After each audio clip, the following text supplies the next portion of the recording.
What's up guys, my name is Joe and I have traveled to some of the most stunning and iconic places in the entire world. Because of the pandemic, it gave me the opportunity to explore my own backyard. In this video, I want to show you guys some of the best things to do and see in Ontario. This isn't going to be like your average other video on YouTube, showing you places like the CN Tower or Niagara Falls. Don't get me wrong, those places are great, but in this video, we're going to dive way deeper than that. From some of the most breathtaking landscapes and waterfalls you'll find in Ontario, to the straight up weird and obscure. Whether you want to go on an epic adventure to see some of the most breathtaking views, or you just want to relax at a state-of-the-art spa, Ontario has something for you. Make sure to like this video and subscribe to my channel so you don't miss out on any future travel content from Ontario and beyond. We are going to start off this video at the Cheltenham Badlands.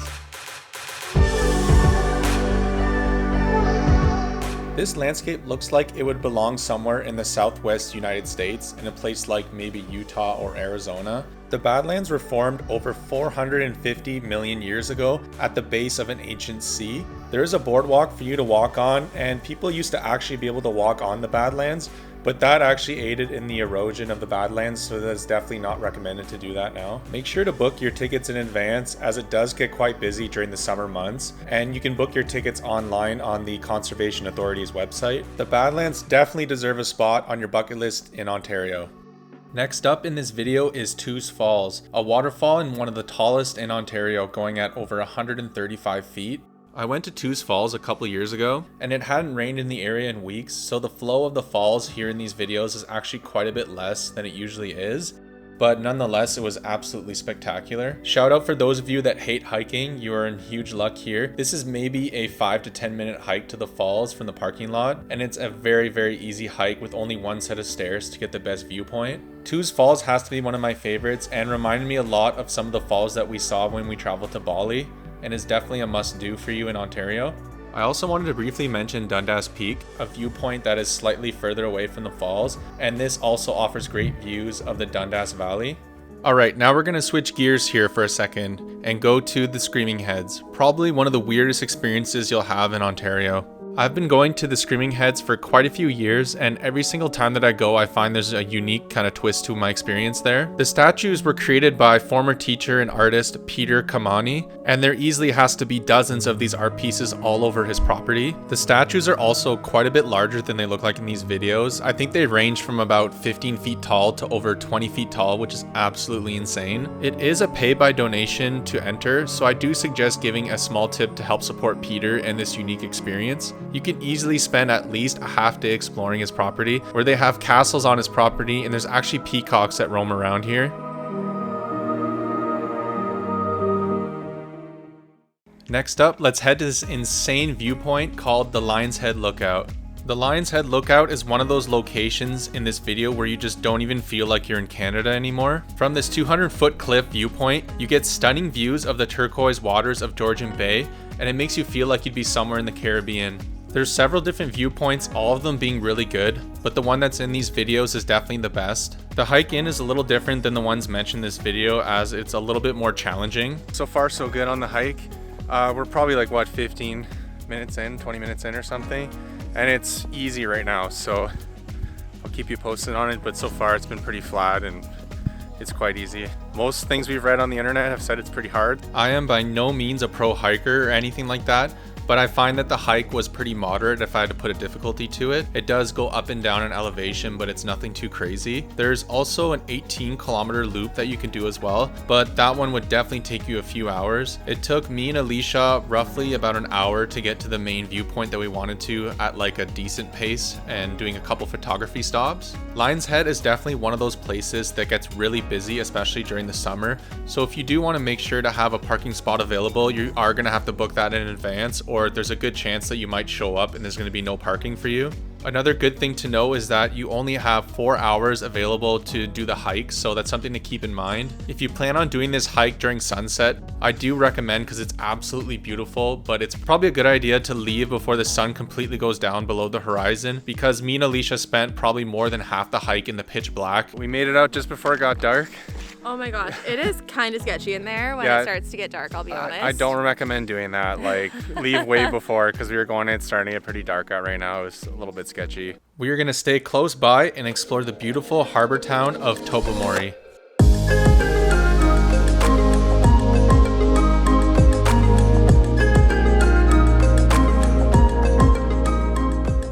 This is a tourist hotspot, but it is for really good reason. You should start off by checking out the small town is a must. There's plenty of little mom and pop businesses for you to check out, like coffee shops, boutique stores, and you have to try their fish and chips. It's a must when you're in Tobermory, and they're fantastic. Really, I'll get a poutine or french fries. All you can eat fish, 25 bucks. Joe's. You love fish, right? No. Shipwreck Lee's was way too long of a wait, so we decided to just head down to the Princess Hotel, and the food was actually really good there. Depending on what time of the year you go to Tobermory, one of the best things for you to do there is to snorkel, and there's over 20 shipwrecks in the bay for you to explore. The water in Georgian Bay is cold all year long and averages about 60 degrees Fahrenheit in the summer, which is pretty freaking cold anyway. The wetsuits are mandatory when you're doing this with one of the tour guides, but they do really help keep you warm, so that is a huge benefit of having them. It is also a must to take a ferry to see Flower Pot Island. These beautiful rock pillars all over the island are well worth checking out. And the last thing that you should do in Tobermory is go to the grotto. You have to take a trail to the grotto, but I've never seen a place with such turquoise, beautiful blue water, but also having really beautiful fall foliage in the background. It's so beautiful that it almost looks like someone just photoshopped it. After some intense hiking and exploring nature in Tobermory, let's head to the ultimate place to relax, Veda Spa. Veda is a Nordic spa located in the Horseshoe Valley, and they are famous for doing the age-old Finnish tradition of hydrotherapy, which is the act of alternating between hot and cold water. As hard as it was to stay in the cold pools, I maybe lasted like 30 seconds, and you're supposed to go for at least 2 minutes straight. It is proven to boost your immunity and overall well-being. At Veda, they have several different saunas for you to choose from, and they easily have the largest sauna I've ever seen in my whole life. The facility is jam-packed with things to do, like a Finnish-inspired restaurant, an in-spa bistro where you can buy some authentic Finnish delicacies, and I have to say that I'm not entirely sure what we were eating, but it was extremely delicious. Not to mention that Veda also has several cold pools, several hot pools, 2 steam rooms that are both scented, probably my favorite thing there to be honest, several silent areas for you to relax, and there is also a quiet stone room as well for you to lay on. To me, Veda was more than just a spa. It was a cultural and spiritual experience. Getting to know some of the age-old traditions was extremely memorable. The staff were so knowledgeable about their cultures and experiences, and were also so very welcoming, which made this experience even better. If you're an animal lover, then this place is for you. Next, we're going to be heading to Dream Acres Alpaca Farm.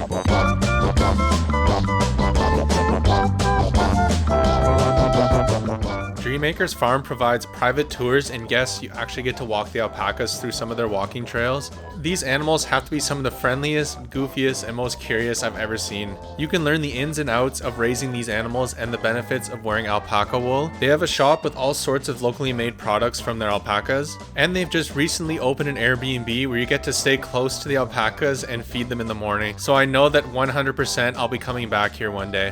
Why'd you stop? Now on to our second waterfall on this list, Disu Falls.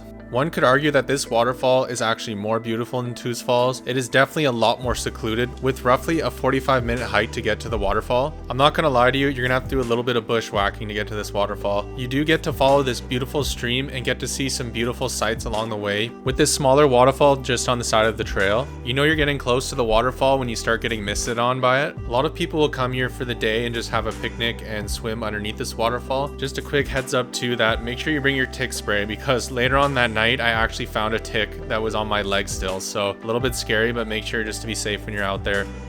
Get ready to witness some of the most beautiful sunsets in the whole world on the Chief Commander Sunset Cruise. Cruising on the shores of beautiful Lake Nipissing, the Chief Commander is a 320 passenger vessel offering different cruises all over Lake Nipissing. The ship has 2 bars and offers a 3-course meal during the Sunset Cruise. This is the cruise that I highly recommend, and you are guaranteed to see one of the most beautiful sunsets of your entire life. The Sunset Cruise lasts about 2.5 hours, and it will take you to Caledon Bay before returning to Nipissing Harbor. If you're driving through North Bay, this is definitely an activity worth doing.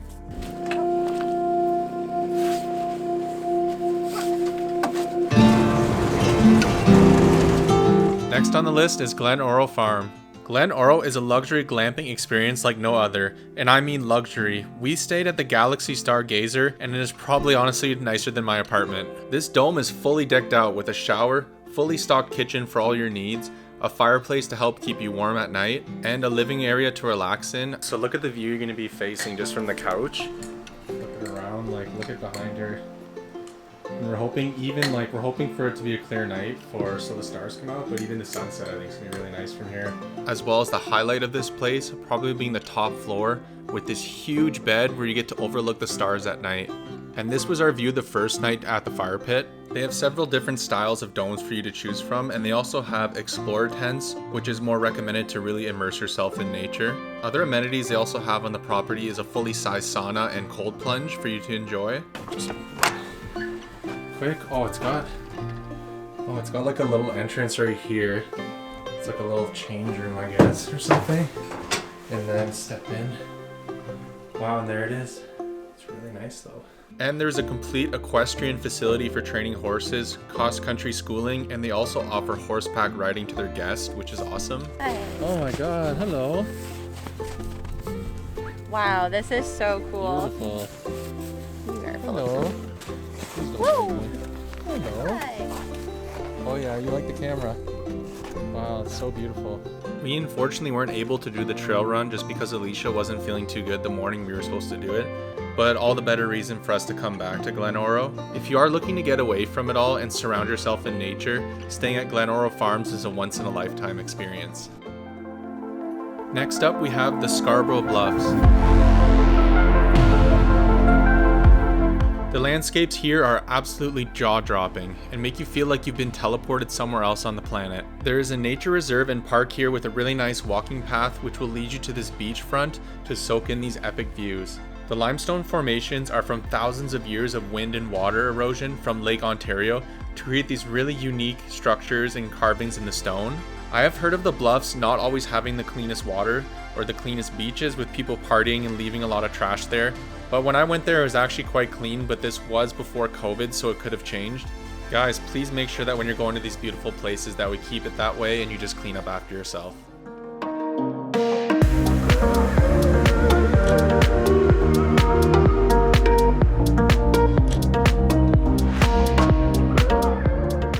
Cedar Meadows is not your average hotel. They have an on-site restaurant with some really good food choices.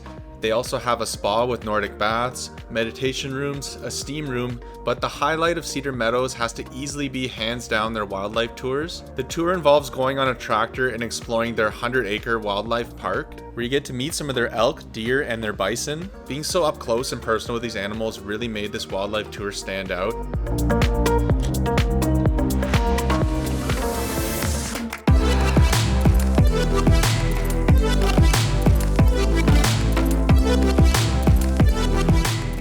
Welcome to one of the best views in all of Ontario and the tallest fire tower in Ontario, the 100-foot tall Temagami Fire Tower. It stands on the summit of Caribou Mountain, which adds even to the height, being about 400 feet above the town. It's only a 5-minute drive off the highway and only another 2 minutes walk from the parking lot, so it's super easy to get to. If you aren't feeling up to the climb, and I'm telling you that if you're afraid of heights, you're definitely not going to want to do this, there's also a viewing platform for you to enjoy. Would you believe me if I told you there's polar bears in Ontario? Pretty wild, but actually true. Welcome to the world's only not-for-profit organization for polar bears, the Cochrane Polar Bear Habitat. This organization provides sanctuary for the polar bears. They currently have 3 polar bears that call this place home: Ganook, Henry, and Inukshuk. The sanctuary is massive, a massive facility with 24 acres of natural environment for the polar bears. The organization provides daily educational tours where you can learn a lot more about what they're doing to these polar bears and the research that's going on in this habitat. The highlight for me here has to be going on the platform to observe the polar bears. You'd be surprised how kind of funny and goofy they actually are, but also impressive just how large of animals they actually are.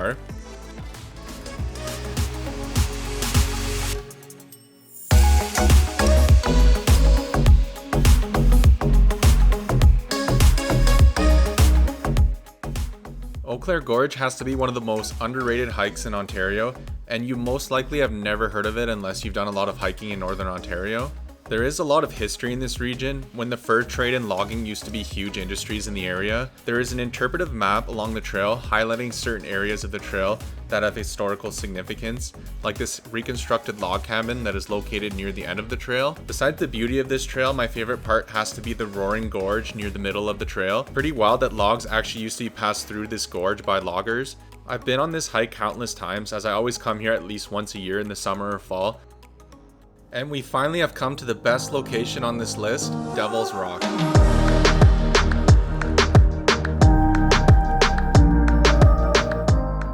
I can say for sure that if Devil's Rock was located somewhere in southern Ontario, that everybody would know about this place and it probably would be overrun with tourists. The cliffs here rise over 300 feet overlooking Lake Temiskaming and give you some insanely beautiful views of the lake.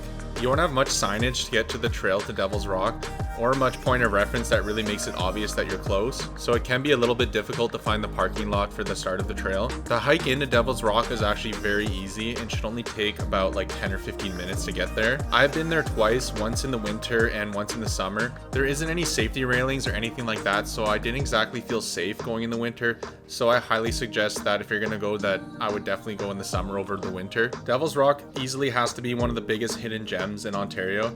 It has to be the most breathtaking landscape that not many people have got to enjoy. If you made it this far in the video, guys, I want to thank you so much for watching. I also wanted to ask you guys if you think there's anywhere I might have missed in this video. So if there's any cool places you think deserve a spot in this video, make sure to comment that down below. If you enjoyed this video, make sure to like it and to subscribe to my channel. And until next time, guys, I'll see you later.